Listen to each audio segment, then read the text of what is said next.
doesn't exist. Just like too sensitive doesn't exist. It doesn't exist. There's no such thing as someone who's too needy. It does not exist. It's a fundamental way that humans work. Let me give you an example. I had lunch today, and let's say I come to eat dinner, and let's say you're here and you're sat on the other side of the table, and let's say we're eating pasta.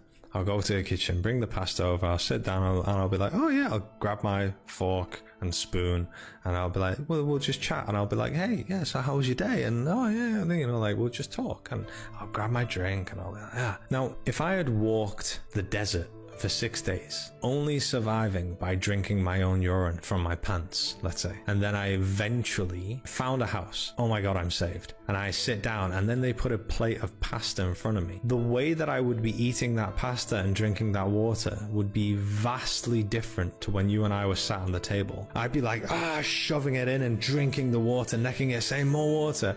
My entire behavior would be different, because my need for food and water would be so much higher, and that dictates my behavior. Now, in today's society, you'll see a lot of people that are being labeled as needy, and they are people that have not had what they rely on for survival, which is love, acceptance, connection, relationships, vulnerability, safety. They've not had any of this stuff for so long. They've been walking the emotional desert for so long, and they are starving of these things. So people label them as need. That's why it doesn't exist, because when people are giving what they need, their behaviors completely change. This is how humans work. It's got nothing to do with, well, that's your personality and this is my personality. It's got nothing to do with that. This is how humans work. Fundamentally, we are social creatures. We use love, connection, and relationship as a survival mechanism. An infant would die 100% of the time on their own. So we actually use love, connection, and relationships as a way of surviving. It's the whole reason why we love each other so much.